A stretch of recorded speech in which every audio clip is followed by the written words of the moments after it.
Welcome to everyone. आप सभी का स्वागत है। आज हम पढ़ने वाले हैं 12वीं इतिहास के अध्याय 15 संविधान का निर्माण के अति लघुत्तरीय प्रश्न जो एग्जाम में 2 अंक में पूछे जाएंगे।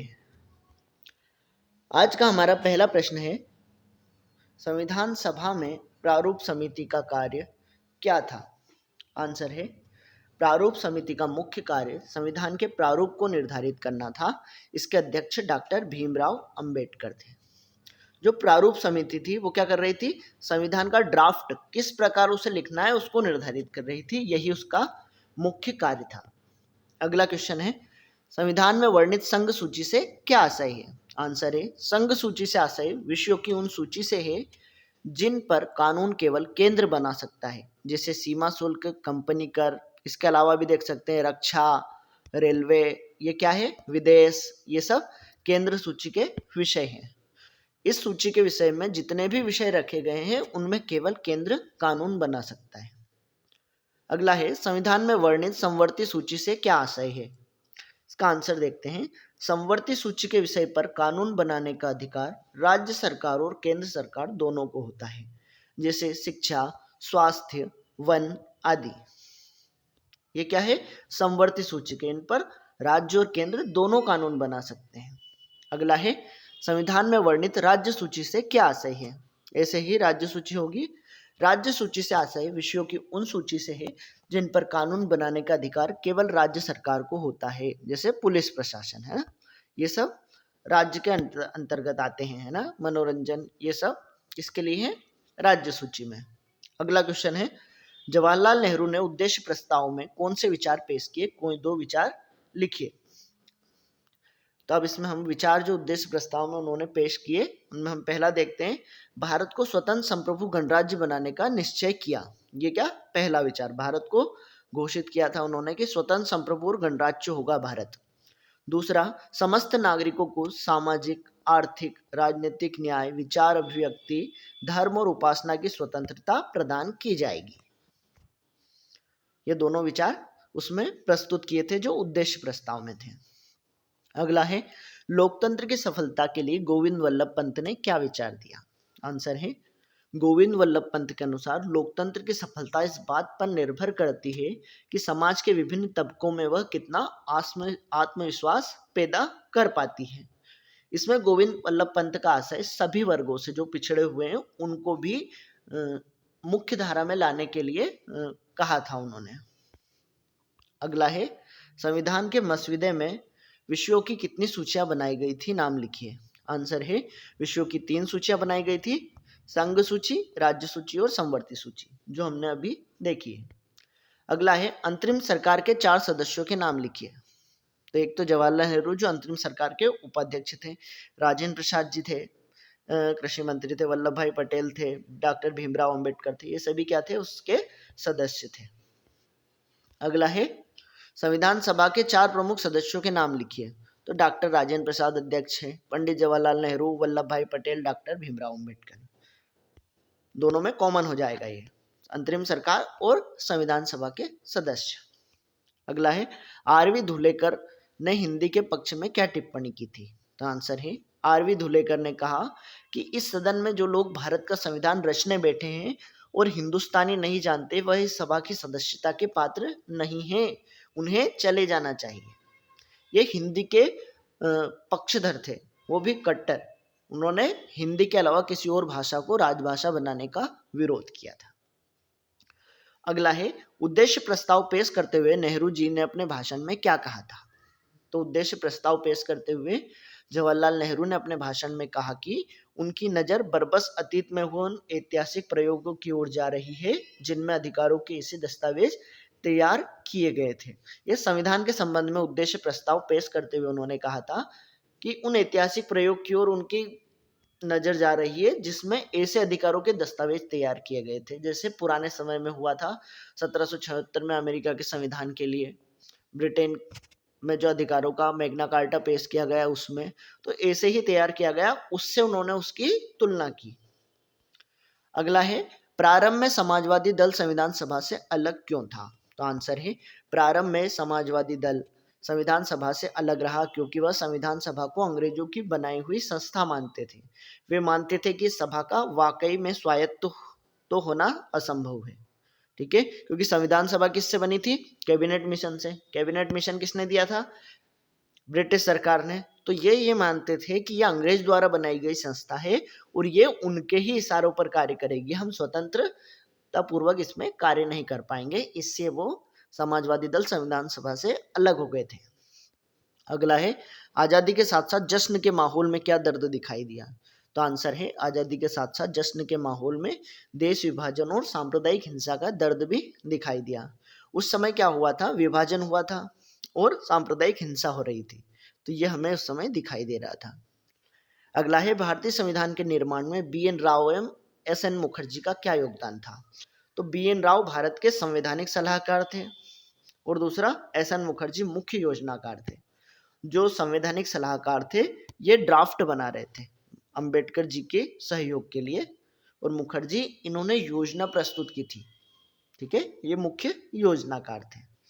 अगला है, संविधान सभा में प्रारूप समिति क्या थी? तो आंसर है, प्रारूप समिति भारतीय संविधान के निर्माण के लिए बनाई गई एक समिति थी जिसका कार्य संविधान के प्रारूप को तैयार करना था। इसके अध्यक्ष भीमराव अंबेडकर थे। इसको एक और लाइन बढ़ा सकते हैं आप, इसमें 8 सदस्य एक अध्यक्ष जो भीमराव अंबेडकर थे, इसके अलावा 7 अन्य सदस्य भी थे। ठीक, इसका गठन कब किया गया था? 29 अगस्त 1947 में। अगला है, गांधी जी के अनुसार एक राष्ट्र की भाषा की क्या विशेषता होनी चाहिए? तो गांधी जी के अनुसार एक राष्ट्र की भाषा की विशेषता है, तो पहली विशेषता होनी चाहिए, राष्ट्रभाषा को न तो संस्कृत निष्ठ हिंदी होना चाहिए और ना ही फारसी निष्ठ उर्दू, यह दोनों का सुंदर मिश्रण होना चाहिए। दूसरा, राष्ट्रभाषा को विभिन्न क्षेत्रीय भाषाओं से शब्द खुलकर उधार लेने चाहिए। ठीक है, पहले में उन्होंने बताया कि इसमें क्या होना चाहिए, संस्कृत और उर्दू दोनों के शब्दों का मिश्रण होना चाहिए क्योंकि दोनों ही हमारे उसमें भाषाओं में मिलजुल गई हैं। दूसरा, क्षेत्रीय भाषाएं हैं उनसे भी हिंदी को शब्द उधार लेने चाहिए। उधार मतलब उनके शब्दों को अपने में शामिल करना चाहिए। अगला है, एन.जी. रंगा ने संविधान सभा में क्या मांग की थी? अथवा एन.जी. रंगा ने अल्पसंख्यक शब्द की व्याख्या किस प्रकार की? तो आंसर है, एन.जी. रंगा ने संविधान सभा में मांग करते हुए कहा कि अल्पसंख्यक शब्द की व्याख्या आर्थिक स्तर पर की जानी चाहिए। रंगा की नज़र में असली अल्पसंख्यक गरीब और दबे कुचले लोग थे, तो उन्होंने अल्पसंख्यक को निचले वर्गों से तुलना की। अगला है, संविधान सभा में सरदार पटेल का क्या योगदान था? तो संविधान सभा में पटेल मुख्य रूप से पर्दे के पीछे कई महत्वपूर्ण कार्य कर रहे थे। उन्होंने कई रिपोर्टों के प्रारूप लिखने में खास मदद की और कई विरोधी विचारों के बीच सहमति पैदा की। वे संविधान सभा में संबंधित कई समितियों के अध्यक्ष भी थे। ठीक है, तो ये उनका योगदान है। अगला है, जवाहरलाल नेहरू ने भारत के राष्ट्रीय ध्वज पर क्या प्रस्ताव पेश किया? तो आंसर है, जवाहरलाल नेहरू ने भारत के राष्ट्रीय ध्वज पर प्रस्ताव पेश किया था जिसमें भारत का राष्ट्रीय ध्वज केसरिया, सफेद और गहरे रंग की 3 बराबर पट्टियों का तिरंगा होगा जिसके बीच में गहरे नीले रंग का चक्र होगा। यही प्रस्ताव में कहा गया था और जो आज हमारा राष्ट्रीय ध्वज भी है। अगला है, मुंबई की हंसा मेहता ने महिलाओं के लिए क्या मांग की? आंसर है, मुंबई की हंसा मेहता ने महिलाओं के लिए सामाजिक, आर्थिक और राजनीतिक न्याय की मांग की।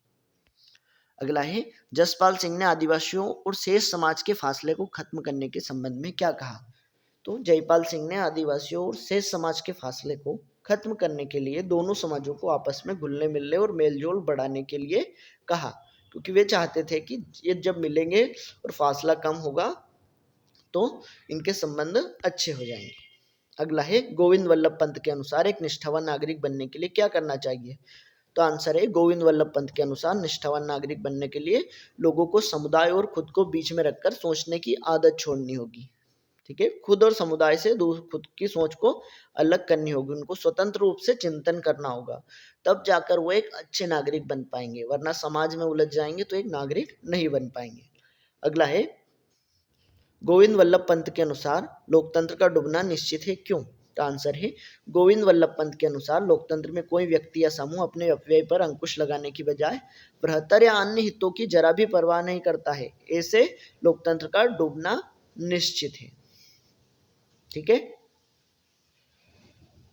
अगला है संविधान सभा के सदस्यों का चुनाव कैसे हुआ। तो संविधान सभा के सदस्यों का चुनाव प्रांतीय संसदों के द्वारा किया गया था, ना कि सार्वभौमिक मताधिकार के आधार पर। ठीक है। अगला है भारत में नवजात राष्ट्र के सामने कौन सी जटिल समस्याएं थी। तो भारत जैसे नवजात राष्ट्र के सामने सांप्रदायिकता के साथ साथ देशी रियासतों को भारत के साथ जोड़ने रखने की भी समस्या थी, क्योंकि उस समय देश आज़ाद हुआ था, देशी रियासतें सोच रही थी कि हम भी स्वतंत्र हो जाएंगे, लेकिन और उसके साथ साथ सांप्रदायिकता भी भारत में फैली हुई थी। अगला है संविधान सभा किस तरह से अपने प्रस्ताव पर सामूहिक सहभागिता बनाती थी।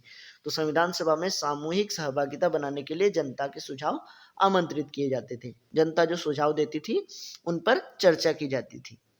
अगला है संविधान सभा में हुई चर्चा जनमत से किस प्रकार प्रभावित होती थी। तो संविधान सभा में हुई चर्चाएं जनमत से प्रभावित होती थी। जब संविधान सभा में बहस होती थी तो विभिन्न पक्षों की दलीलें अखबारों में भी छपती थी और तमाम प्रस्तावों पर सार्वजनिक रूप से बहस चलती थी।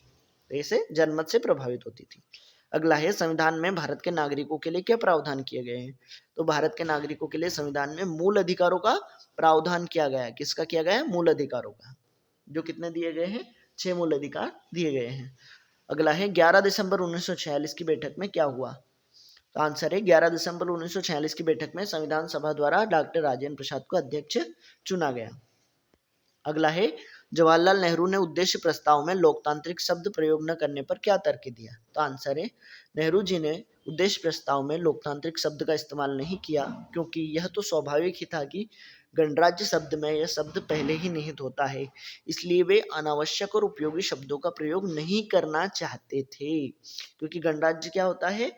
जिसमें सभी व्यक्ति को एक मनचाहे पद पर पहुंचने की स्वतंत्रता होती है ना। और यही क्या है? लोकतंत्र में भी होता है।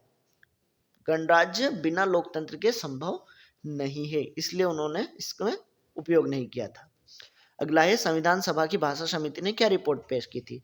तो भाषा समिति ने रिपोर्ट पेश करते हुए सुझाव दिया कि देवनागरी लिपि में लिखी हिंदी भारत की राजभाषा होगी। समिति का मानना था कि हिंदी को राष्ट्रभाषा बनाने के लिए हमें धीरे धीरे आगे बढ़ना चाहिए। पहले 15 साल तक सरकारी कामों में अंग्रेजी का इस्तेमाल जारी रहेगा। ठीक है, भले उसको हमने राजभाषा बना दिया, लेकिन उसको धीरे धीरे अपनाना होगा, क्योंकि बहुत सारे दक्षिण राज्य ऐसे थे जो हिंदी को नहीं अपना रहे थे। इसलिए 15 साल तक सरकारी कामों में अंग्रेजी भाषा का इस्तेमाल के लिए उन्होंने मंजूरी दी थी। अगला है पृथक निर्वाचिका अल्पसंख्यकों के लिए क्यों आत्मघाती साबित होगी। गोविंद वल्लभ पंत के अनुसार पृथक निर्वाचिका की मांग अल्पसंख्यकों को स्थायी रूप से अलग थलग कर देगी, उन्हें कमजोर बना देगी और शासन में उन्हें प्रभावी हिस्सेदारी नहीं मिल पाएगी। ठीक है, इसलिए क्या हो जाएगी? आत्मघाती। अगला है गोपाल स्वामी अय्यर बालकृष्ण शर्मा के अनुसार शक्तिशाली केंद्र का होना जरूरी क्यों है। आंसर है गोपाल स्वामी अय्यर बालकृष्ण शर्मा के अनुसार शक्तिशाली केंद्र का होना जरूरी है ताकि वह देश के हित में योजना बना सके, एक उचित शासन व्यवस्था स्थापित कर सके और देश को विदेशी आक्रमण से बचा सके। इसलिए एक सशक्त केंद्र की आवश्यकता है। इस प्रकार हमारे अति लघुत्तरीय प्रश्न समाप्त होते हैं। Thank you for watching.